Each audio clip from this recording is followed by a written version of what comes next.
Okay, അപ്പം നമ്മൾ voting ആണ് കേട്ടോ പഠിക്കുന്നത്. അപ്പം ഇവിടെ പബ്ലിക് ചോയ്സ് തിയറിയിലെ വോട്ടിംഗ് ആണ് നമ്മൾ നോക്കുന്നത്. അതായത്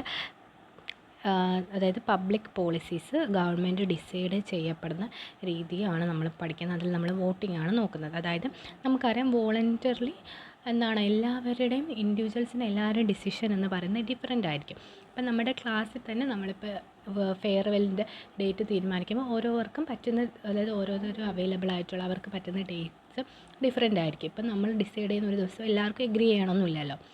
ഓക്കെ, ഡിഫറെൻ്റ് ആയിരിക്കും. അപ്പോൾ ആ ഒരു സമയത്ത് നമ്മൾ എന്ത് ചെയ്യും, നേരത്തെ ഗൗരി പോൾ ഇടുന്ന കണക്ക് ഓരോരുത്തർക്കും പറ്റുന്ന ഒരു 3 ഓപ്ഷൻസ് വെച്ചിട്ട് അതിൽ നിന്ന് ചൂസ് ചെയ്യണം.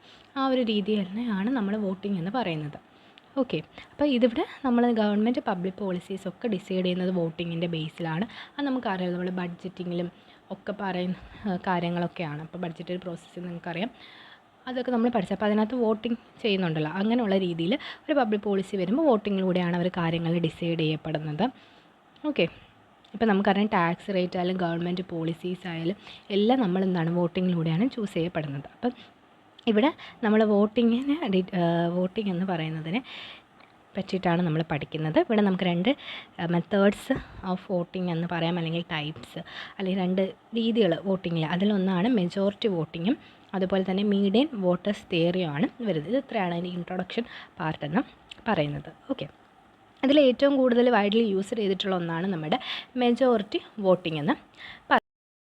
ആദ്യത്തെ മെജോറിറ്റി വോട്ടിംഗ് ആണ്. മെജോറിറ്റി വോട്ടിംഗ് ഒരു ഡിസിഷൻ മേക്കിംഗ് റൂളാണ്, നമ്മൾ നേരത്തെ പറഞ്ഞ പോലെ. അപ്പോൾ ഈ ഒരു മെജോറിറ്റി വോട്ടിംഗ് പ്രകാരം ഒരു പ്രൊപ്പോസൽ വരുമ്പോഴത്തേക്ക് നമ്മളത് അക്സെപ്റ്റ് ചെയ്യുന്ന എപ്പോഴാണെന്ന് വെച്ചാൽ more than half of the voters, അല്ലെങ്കിൽ 1 more than half of the voters അത് സപ്പോർട്ട് ചെയ്യുമ്പോഴാണ് നമ്മൾ ആ ഒരു പ്രൊപ്പോസലും എന്ത് ചെയ്യുന്നത്, അക്സെപ്റ്റ് ചെയ്യുന്നത്. ഇപ്പം നമ്മുടെ ക്ലാസ്സിൽ ഇപ്പം നമ്മൾ നോക്കുകയാണെങ്കിൽ നമ്മൾ ഫെയർവെല്ലിന് ഒരു ഡേറ്റ് ഫിക്സ് ചെയ്യുകയാണ്. അപ്പോൾ അതിൽ മെജോറിറ്റി ആളുകൾ ഏതിലാണോ വോട്ട് ചെയ്യുന്നത് ആ ഒരു ഡേ ആണല്ലോ നമ്മൾ ചൂസ് ചെയ്യുന്നത്. അപ്പോൾ അത് തന്നെയാണ് മെജോറിറ്റി വോട്ടിംഗ്. അതായത് ഇപ്പോൾ 10 പേരുണ്ടെങ്കിൽ അതിൽ 5 കൂടുതൽ പേര്, അതായത് 6 പേര് ഏതാണോ സപ്പോർട്ട് ചെയ്യുന്നത് അതായിരിക്കും നമ്മൾ അക്സെപ്റ്റ് ചെയ്യുന്ന, അല്ലെങ്കിൽ അതായിരിക്കും നമ്മൾ ചൂസ് ചെയ്യപ്പെടുന്ന ഡേറ്റ് എന്ന് പറയുന്നത്. അതാണ് സെയിം മീനിങ് ആണ് ഇവിടെയും വരുന്നത്. അതാണ് മെജോറിറ്റി വോട്ടിംഗ് എന്ന് പറയുന്നത്. അപ്പം നമുക്കറിയാം റിയൽ ലൈഫിൽ നമുക്ക് ഒരിക്കലും എല്ലാവരും ഒരേ ഡിസിഷൻ എടുക്കുന്നില്ല, പലർക്കും പല ഡിസിഷൻസ് ആയിരിക്കും. അപ്പോൾ ആ ഒരു സമയത്ത് നമ്മൾ കൂടുതൽ ആളുകൾ, മോർ ദാൻ ഹാഫ് ഓഫ് ആളുകൾ ഏതാണോ സപ്പോർട്ട് ചെയ്യുന്നത് ആ ഒരു ഡിസിഷനായിരിക്കും നമ്മളിവിടെ ചൂസ് ചെയ്യുന്നത്. ഓക്കെ, ഈ ഒരു മെജോറിറ്റി വോട്ടിംഗ് ക്ലിയർലി അണ്ടർസ്റ്റാൻഡ് ചെയ്യുന്നതിന് നമ്മളുടെ റെഫറൻസിൽ കൊടുത്തിരിക്കുന്ന എക്സാമ്പിൾ, ആ റെഫറൻസ് ബുക്കും കാര്യങ്ങളും അറ്റ് ദി എൻഡ് ഓഫ് നോട്ടിൻ്റെ കീഴ്ഫയലിൽ ഫസ്റ്റ് കൊടുത്തിരിക്കുന്ന ആ ഒരു ബുക്കാണ്. എനിക്കൊന്ന് ഹാർവേയുടെ ആണെന്ന് തോന്നുന്നു. അവരുടെ ബുക്കിൻ്റെ ബേസിൽ ചെയ്തായിട്ടാണ് ഈ ഒരു എക്സാമ്പിൾ എടുത്തിരിക്കുന്നത്. അവരുടെ ആ ഒരു ബുക്കിനകത്ത് പറയുന്നത് 3 വോട്ടേഴ്സ് ഉള്ളൊരു കമ്മ്യൂണിറ്റിയാണ്, Brad, Jen and Angelina. Okay, Brad, Jen and Angelina, അവർ ഇത്രയും പേരുള്ള 3 വോട്ടേഴ്സാണുള്ളത്. അപ്പോൾ ഇവിടെ അവർ ചൂസ് ചെയ്യപ്പെടുന്ന ലെവൽ ഓഫ് മിസൈൽ പ്രൊവിഷനാണ്. മിസൈൽ പ്രൊവിഷൻ്റെ ലെവലുകളാണ്, അതായത് സ്മാളാണോ, മോഡറേറ്റ് ആണോ, ലാർജ് ലെവലാണോ മിസൈൽ പ്രൊവിഷനുള്ള എന്ന് പറയുന്നതാണ് അവരിവിടെ ചൂസ് ചെയ്യപ്പെടുന്നത്. ലെവൽ എ എന്ന് പറയുന്നത് സ്മാളാണ്, ബി എന്ന് പറയുന്നത് മോഡറേറ്റും, സി ലാർജുമാണ്. ഈ ഒരു എക്സാമ്പിൾ വെച്ചിട്ടാണ് നമ്മൾ പഠിക്കുന്നത്. അപ്പോൾ ഇതാണ് നമ്മുടെ എക്സാമിനായാലും എന്തെല്ലാം നമ്മൾ ഏതാണ്ട് ബേസിക് എക്സാമ്പിൾ ഇതാണ്, അതായത് റെഫറൻസ് കൊടുത്തിരിക്കുന്ന എക്സാമ്പിൾ ഇതാണ്. അപ്പോൾ ഇതിനെ ബേസ് ചെയ്തിട്ടാണ് നമ്മളിനി പഠിക്കാൻ പോകുന്നത്. അപ്പോൾ നമുക്ക് ഇത് മനസ്സിലാക്കുന്നതിന് വേണ്ടിയിട്ട് നമ്മുടെ ക്ലാസ്സിൽ ഒരു എക്സാമ്പിൾ വെച്ചിട്ടാണ് ഞാൻ പറയുന്നത്. ആ ഒരു എക്സാമ്പിളിൻ്റെ ടേബിളും ഗ്രാഫും എല്ലാം സെയിം തന്നെയാണ്, ഞാൻ പേര് മാറ്റി കൊടുത്തിട്ടുണ്ടെന്നേ ഉള്ളൂ. അതുപോലെ തന്നെ ഈ മിസൈൽ പ്രൊവിഷൻ്റെ ലെവലിന് പകരം വേറൊന്നും ചൂസ് ചെയ്തിട്ടുണ്ട്. അത് ആ ഒരു എക്സാമ്പിൾ വെച്ചിട്ടാണ് കേട്ടോ നമ്മൾ പഠിക്കുന്നത്. അതാകുമ്പോൾ നിങ്ങൾക്ക് മനസ്സിൽ കൂടുതൽ ഓർത്തിരിക്കാനും മറ്റും പറ്റും. പക്ഷേ എക്സാമിൽ എഴുതുമ്പോൾ ഈ പേരുകൾ, ഈ ഒരു ബ്രാഡ്, ജെൻ, ആഞ്ചലീനയുടെ പേരും ഈ ഒരു മിസൈൽ പ്രൊവിഷൻ ലെവലുമാണ് വെച്ചിട്ടാണ്, അതിൽ നിന്നാണ് ചൂസ് ചെയ്യുന്നതെന്നുള്ള രീതിയിൽ എഴുതിയിട്ട് ABC എന്ന് എഴുതാം. ഈ ABC ബാക്കിയെല്ലാം സെയിം തന്നെയാണ് കേട്ടോ. അത് നിങ്ങൾ എക്സാമ്പിൾ പറയുമ്പോൾ നിങ്ങൾക്ക് മനസ്സിലാവും. ഓക്കെ, നമുക്ക്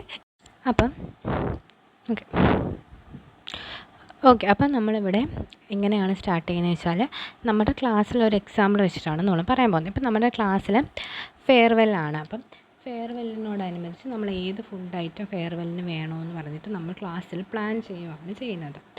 അപ്പം നമ്മുടെ 3 ഓപ്ഷൻസാണ് നമുക്കുള്ളത്. ഒന്നാമത് നമ്മുടെ ഓപ്ഷൻ എന്ന് പറയുന്നത് ബിരിയാണിയാണൊന്ന്, രണ്ടാമത് B എന്ന് പറയുന്നത് കുഴിമന്തി, C എന്ന് പറയുന്നത് പിസ്സ. അങ്ങനെ 3 ഓപ്ഷൻസാണ് നമുക്ക് ഉള്ളത്. ഓക്കെ, ഇതാണ് ബിരിയാണി, കുഴിമന്തി, പിസ്സ എന്ന് പറഞ്ഞിട്ട് 3 ഓപ്ഷൻസാണ് എന്ത് ചെയ്യുന്നത് നമുക്ക് ഉള്ളത്. എ ബി സി എന്ന് പറഞ്ഞിട്ട് എ ബി സി എന്ന് പറഞ്ഞിട്ട് എന്താണ് 3 ഓപ്ഷൻസാണ് നമുക്കുള്ളത്. അപ്പോൾ നമ്മളിവിടെ ക്ലാസ് റെപ്രസെൻറ്റേറ്റീവ്സ് ആയിട്ട് വോട്ട് ചെയ്യപ്പെടുന്ന 3 സ്റ്റുഡൻസ് ആണെന്ന് വിചാരിക്കുക. 3 സ്റ്റുഡൻസാണ് ക്ലാസ് റെപ്രസെൻറ്റേറ്റീവ്സ് ആയിട്ട് വോട്ട് ചെയ്യുന്ന ഏതാണ് 3 സ്റ്റുഡൻസ് ആണെന്ന് വിചാരിക്കുക. 1 ഗൗരി, 2 അലീന, 3 രഞ്ജു. ഇവർ 3 പേരുമാണ് എന്ത് ചെയ്യപ്പെടുന്നത് വോട്ട് ചെയ്യുന്ന ആളുകൾ. സ്റ്റുഡൻസ് 3 പേർക്കാണ് വോട്ട് ചെയ്യുന്നത്, അവർക്കാണ് വോട്ടിംഗ് പവർ ഉള്ളത്. സപ്പോസ് തിങ്ക് ചെയ്യുക കേട്ടോ, നമുക്ക് 3 ഓപ്ഷൻസുമാണ് ഉള്ളത്. അപ്പോൾ അവർ 3 പേരിൽ ആളുകളായിരിക്കും എന്ത് ചെയ്യുന്നത് ഏത് ഫുഡ് ഐറ്റം വേണമെന്നുള്ളത് ചൂസ് ചെയ്യുന്നത് ഈ ബിരിയാണി, കുഴിമന്തി, പിസ്സയിൽ. ഓക്കെ, അപ്പോൾ അവരുടെ പ്രിഫറൻസ് ടേബിൾ നമ്മൾ നോക്കുകയാണെങ്കിൽ മെജോറിറ്റി വോട്ടിങ്ങിൽ അവിടെ പ്രിഫറൻസ് കാണിക്കുന്ന ടേബിൾ നമ്മൾ നോക്കുകയാണെങ്കിൽ ഇവിടെ നമ്മൾ എന്ത് ചെയ്തിരിക്കുന്നു വോട്ടേഴ്സിനെയാണ് നമ്മളിവിടെ എടുത്തേക്കുന്നത്. ഇവിടെ നമ്മൾ എന്ത് ചെയ്യുന്നു അവരുടെ ചോയ്സാണ് എടുത്തിരിക്കുന്നത്. അതായത് ഓരോ വോട്ടേഴ്സിനെയും ചോയ്സ്, അവരുടെ first choice, second choice, third choice എന്ന് വെച്ചാൽ അവരുടെ 3 പേരുടെയും ചോയ്സും കൂടിയാണ് നമ്മളിവിടെ എടുത്തിരിക്കുന്നത്. ഓക്കെ, അപ്പം അതിൽ നമ്മൾ നോക്കുകയാണെങ്കിൽ ഫസ്റ്റ് നമ്മൾ ആരെ നോക്കുന്നു, ഗൗരിയുടെ നോക്കുമ്പോൾ ഗൗരിയുടെ ഫസ്റ്റ് ചോയ്സ് ഇവിടെ എ ആണ്. അപ്പോൾ ഇത് ഫസ്റ്റ് ഓപ്ഷൻ എ എന്ന് പറയുന്നത് എന്താണ് ബിരിയാണിയാണ്. ഗൗരിയുടെ സെക്കൻഡ് ചോയ്സ് ബി ആണ്. സെക്കൻഡ് ചോയ്സ് എന്ന് പറയുന്നത് ബി ആണ്. ബി കുഴിമന്തിയാണ്. സി എന്ന് പറയുന്ന ചോയ്സ് എന്താണ് പിസ്സയുമാണ് കാണിക്കുന്നത്. അപ്പോൾ ഇതാണ് എന്ത് ചെയ്യുന്നത് ഗൗരിയുടെ പ്രിഫറൻസ് അല്ലെങ്കിൽ ചോയ്സ് കാണിക്കുന്നത്. ഗൗരിയുടെ ഫസ്റ്റ് ചോയ്സ് എ ആണ്, സെക്കൻഡ് ചോയ്സ് ബി ഓപ്ഷനാണ്, തേർഡ് ചോയ്സ് എന്ന് പറയുന്നത് സി ഓപ്ഷനുമാണ്. ഇനി നമ്മൾ നെക്സ്റ്റ് അലീനയെ നോക്കുകയാണ്. അപ്പോൾ അലീനയുടെ നോക്കിയാൽ അലീനയുടെ ഫസ്റ്റ് ചോയ്സ് സി ആണ്, അതായത് പിസ്സയാണ്. സെക്കൻഡ് ചോയ്സ് എന്ന് പറയുന്നത് കുഴിമന്തിയാണ്, അതായത് ബി ഓപ്ഷനാണ്. തേർഡ് ചോയ്സ് ബിരിയാണിയാണ്, എ ഓപ്ഷനാണ്. ഓക്കെ, ഇനി രഞ്ജുവിൻ്റെ കേസിലേക്ക് വരുമ്പം രഞ്ജുവിന് ഫസ്റ്റ് ചോയ്സ് ബി ആണ്, അതായത് കുഴിമന്തിയാണ് first choice. Second choice C ആണ്. സി എന്ന് പറയുന്ന സെക്കൻഡ് ചോയ്സ് അതായത് പിസ്സയാണ്.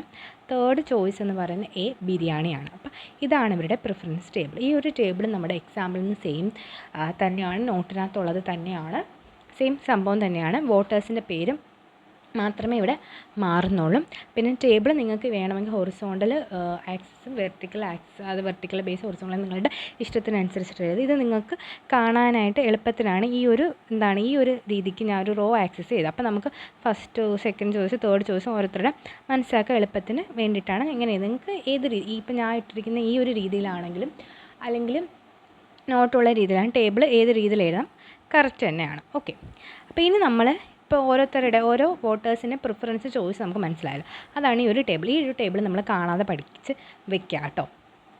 അതായത് ഇവിടെ ഗൗരി എന്ന് പറയുന്ന ബ്രാഡും അലീന എന്ന് പറയുന്നത് ജെന്നും രഞ്ജു എന്ന് പറയുന്നത് ആഞ്ചലീന ആയിട്ടുമാണ് നമ്മുടെ നോട്ടിനകത്തുള്ളത്. ഓക്കെ, ആ ഓർഡറെല്ലാം പേരിൻ്റെ ഓർഡർ സെയിം തന്നെ ആയിട്ടാണ് കേട്ടോ ഉള്ളത്. ഓക്കെ, ഒരു ടേബിൾ നമ്മൾ എന്തായാലും എന്ത് ചെയ്യണം കാണാതെ പഠിക്കണം. ഇതൊരു മെജോറിറ്റി വോട്ടിങ്ങിൻ്റെ ടേബിളാണ് കേട്ടോ. ഇതെന്ന് പറയുന്നത് ഏതാണ് മെജോറിറ്റി വോട്ടിങ്ങിൻ്റെ ടേബിളാണിത്. ഈ ടേബിൾ നമ്മൾ എന്ത് ചെയ്യണം കാണാതെ പഠിക്കണം. ഓക്കെ, ഫസ്റ്റത്തെ ടേബിളാണ് കേട്ടോ ഇത്. ഈ ടേബിൾ നമ്മൾ കാണാതെ പഠിക്കാം. ഓക്കെ, ഇതിന് ശേഷം നമ്മൾ വോട്ട് നടത്താണ്. ഓക്കെ, ഇതിന് ശേഷം നമ്മൾ എന്താണ് വോട്ടിങ് നടത്താണ്. ആദ്യം നമ്മൾ എ ബി ഓപ്ഷൻസ് തമ്മിലുള്ള വോട്ടിങ്ങാണ് നടത്തുന്നത്. ആദ്യം നമ്മൾ എന്താണ് voting between A and B തമ്മിലുള്ള വോട്ടിങ്ങാണ് നമ്മൾ എന്ത് ചെയ്യുന്നത് ഫസ്റ്റ് നടത്താൻ പോകുന്നത്. എയും ബിയും തമ്മിലുള്ള വോട്ടിങ്ങാണ്. അപ്പം അവിടെ നമുക്ക് ഗൗരിയുടെ പ്രിഫറൻസ് ടേബിൾ നോക്കിയാൽ തന്നെ നമുക്കറിയാം ഗൗരി എയും ബി എന്നുള്ളതിൽ ഗൗരി ഏത് ചൂസ് ചെയ്യുന്നത് നമ്മൾ നോക്കിയാൽ നമുക്ക് ആ ടേബിൾ നോക്കുമ്പോഴേ അറിയാം എ ബി തമ്മിലാണ് നടന്നത്. അപ്പം ഗൗരി എയിലും ബി ചോയ്സിൽ ഏതാണ് ചൂസ് ചെയ്യുന്നത്, ഗൗരിയുടെ ഫസ്റ്റ് പ്രിഫറൻസ് ഏതാണ് എ ആണ് ഗൗരിയുടെ ഫസ്റ്റ് പ്രിഫറൻസ്. അപ്പോൾ എയും ബിയും തമ്മിലുള്ളത് ഗൗരി ആർക്കായിരിക്കും വോട്ട് ചെയ്യുന്നത്, എയ്ക്കാണ്. ആര് വോട്ട് ചെയ്യുന്നത്, ഗൗരി വോട്ട് ചെയ്യുന്ന ആർക്കാണ്, എയ്ക്കാണ് ഗൗരി വോട്ട് ചെയ്യുന്നത്. ഗൗരി ആർക്കാണ്, എയ്ക്കാണ് വോട്ട് ചെയ്യുന്നത്. ഇനി നമ്മൾ അലീനയിലേക്ക് വരുമ്പോൾ എ ബി തമ്മിലുള്ള 2 ഓപ്ഷൻസ് ഉണ്ട്. അതിൽ എയിലും ബിയിലും ചോയ്സ് നോക്കുവാണെങ്കിൽ ബി ആണ് സെക്കൻഡ് ചോയ്സായിട്ട് വരുന്നത്, എ എന്ന് പറയുന്നത് തേർഡ് ചോയ്സാണ്. അപ്പോൾ അലീന ഏത് ചൂസ് ചെയ്യും, ബി ആയിരിക്കും. അലീന വോട്ട് ചെയ്യപ്പെടുന്ന ആർക്കായിരിക്കും, ബിക്കായിരിക്കും. അതുപോലെ തന്നെ രഞ്ജുവിന് നമ്മൾ നോക്കുവാണെങ്കിൽ രഞ്ജുവിൻ്റെ ഇതിനകത്ത് എയും ബിയും തമ്മിലാണ് നമ്മളിപ്പോൾ വോട്ട് ചെയ്യുന്നത്. അതിൽ രഞ്ജു ഏതിലായിരിക്കും ചൂസ് ചെയ്യുന്നത്, രഞ്ജുവിൻ്റെ ഫസ്റ്റ് ചോയ്സ് ബി തന്നെയാണ്. എ എന്ന് പറയുന്നത് എത്രയാണ്, തേർഡാണ് വരുന്നത്. അപ്പോൾ രഞ്ജു ഇതിൽ ഏത് ആണ് ചൂസ് ചെയ്യുന്നത്, രഞ്ജു ഇതിൽ ബി ചൂസ് ചെയ്യും. അപ്പോൾ നമുക്ക് നോക്കാം എയും ബിയും തമ്മിലുള്ള വോട്ടിങ്ങിൽ ഇവർ 3 പേരും വോട്ട് ചെയ്തിരിക്കുന്നത് മെജോറിറ്റി വോട്ടിംഗ് ഉള്ളത് ആർക്കാണ്? ബിക്കാണ് എന്തുള്ളത്? മെജോറിറ്റി വോട്ടിംഗ് ഉള്ളത്. അപ്പോൾ ഇവിടെ ഇലക്ഷന് ഇവർ തമ്മിലുള്ള വോട്ടിങ്ങിൽ ആര് ജയിക്കും? ബി ആയിരിക്കും ഇവർ തമ്മിലുള്ള വോട്ടിങ്ങിൽ ജയിക്കുന്ന ആരാണ്?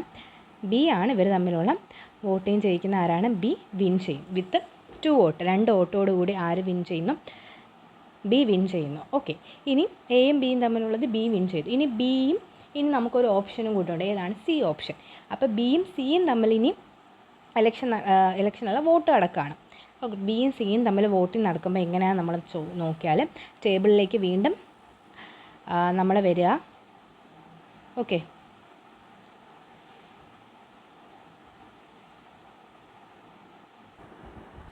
ബിയും സിയും തമ്മിലുള്ള അവർ തമ്മിലുള്ള വോട്ടിങ്ങിലേക്ക് നമ്മൾ പോകുമ്പം നമുക്ക് നോക്കാം ഗൗരി അപ്പോൾ ആർക്കായിരിക്കും വോട്ട് ചെയ്യുന്നത്. അപ്പോൾ ഗൗരിയുടെ പ്രിഫറൻസ് നമ്മൾ നോക്കാം. അപ്പോൾ ഗൗരിയുടെ ചോയ്സ് നമ്മൾ നോക്കുമ്പോഴത്തേക്ക് ഇപ്പം ബിയും സിയും തമ്മിലുള്ളതാണ്. അവിടെ ഗൗരിയുടേത് നമ്മൾ നോക്കുകയാണെങ്കിൽ ബി എന്ന് പറയുന്നത് ഗൗരിയുടെ എന്താണ്? സെക്കൻഡ് ചോയ്സാണ്. സി എന്ന് പറയുന്നത് തേർഡ് ചോയ്സ്. അപ്പം ഗൗരി ആർക്കായിരിക്കും വോട്ട് ചെയ്യുന്നത്? ബിക്കായിരിക്കും വോട്ട് ചെയ്യുന്നത്. ഇനി അലീന ബിയും സിയും തമ്മിലുള്ള ഇലക്ഷന് നമുക്കറിയാം അലീനയുടെ ഫസ്റ്റ് ചോയ്സ് തന്നെ സി ആണ്. ബി എന്നുള്ള സെക്കൻഡ് ചോയ്സ്. അപ്പോൾ അലീന ആർക്കേ ഫസ്റ്റ് വോട്ട് ചെയ്യത്തുള്ളൂ? സിക്ക് അലീന വോട്ട് ചെയ്യത്തുള്ളൂ. ഇനി രഞ്ജുവിൻ്റെ കേസിൽ ബിയും സിയും തമ്മിലുള്ള ഇലക്ഷന് രഞ്ജു എന്താണ്? ബിക്കാണ് വോട്ട് ചെയ്യുന്നത്. ബിക്കോസ് രഞ്ജുവിന് ഫസ്റ്റ് ചോയ്സ് തന്നെ ബി ആണ്. അപ്പം നമ്മൾ ഇത് തമ്മിൽ വീണ്ടും ബിയും സിയും തമ്മിലുള്ള ഇലക്ഷൻ നടത്തുമ്പം അതിൻ്റെ റിസൾട്ട് അപ്പോൾ എന്താണ്? 2 വോട്ടോടു കൂടി ആര് വീണ്ടും വിൻ ചെയ്തു? ബി വിൻ ചെയ്തു. ഓക്കെ, നമ്മൾ എക്സാമ്പിൾ പ്രകാരമാണെങ്കിൽ ബി എന്ന് പറയുന്നത് കുഴിമന്തിയാണ്. അപ്പോൾ കുഴിമന്തി 2 വോട്ടിന് എന്ത് ചെയ്തു? കുഴിമന്തി വിൻ ചെയ്തു. അതായത് കുഴിമന്തി എന്താണ്? എയും ബിയും തമ്മിലുള്ള, അതായത് ബിരിയാണിയും കുഴിമന്തിയും തമ്മിലുള്ള ഇലക്ഷൻ നമ്മൾ നടത്തിയപ്പോൾ, അല്ലെങ്കിൽ വോട്ടിംഗ് ഇലക്ഷൻ നല്ലതായിട്ട് വോട്ടിംഗ് ആണ് കേട്ടോ, എനിക്ക് പറഞ്ഞപ്പോൾ മാറിപ്പോകുന്നതാണ്. അപ്പോൾ എയും ബിയും തമ്മിലുള്ള ഈ ഒരു ഇത് നോക്കുമ്പോഴും നമ്മുടെ അവിടെ ആരാണ് വിജയിച്ചിരിക്കുന്നത്? കുഴിമന്തി തന്നെയാണ് 2 വോട്ട് കൂടി വിൻ ചെയ്തിരിക്കുന്നത്. വീണ്ടും വിൻ ചെയ്ത കുഴിമന്തിയും ഇനിയുള്ളൊരു ഓപ്ഷനായിട്ടുള്ള പിസയും കൂടി വോട്ടിംഗ് നടത്തിയപ്പോഴും ആര് തന്നെയാണ് വിൻ ചെയ്യുന്നത്? ബി, കുഴിമന്തി തന്നെയാണ് വിൻ ചെയ്യുന്നത്. അപ്പം അങ്ങനെ ഇതാണ് എന്തെന്ന് പറയുന്നത്. അപ്പം നമ്മുടെ ഫൈനൽ ചോയ്സ് നമ്മളിവിടെ കണ്ടെത്തിയത് എന്തിലൂടെയാണ്? മെജോറിറ്റി വോട്ടിങ്ങിലൂടെ. ഇതാണ് മെജോറിറ്റി വോട്ടിംഗ് പറയുന്നത്. അതായത് എ ബി തമ്മിലുള്ള മെജോറിറ്റി വോട്ട് കൂടുതൽ കിട്ടിയ 2 വോട്ട് കൂടി വിജയിച്ച് കുഴിമന്തി എടുക്കുന്നു. അടുത്ത 2 ബിയും സിയും തമ്മിലുള്ളത് മെജോറിറ്റി വോട്ട് കിട്ടിയത് ആർക്ക് തന്നെയാണ്? ബിക്ക് തന്നെയാണ്. അത് 2 വോട്ട് കിട്ടി. അപ്പം ഇതാണ് നമ്മുടെ മെജോറിറ്റി വോട്ടിംഗായിട്ട് എക്സാമ്പിളായിട്ട് പറയുന്നത്. ഓക്കെ അല്ലേ?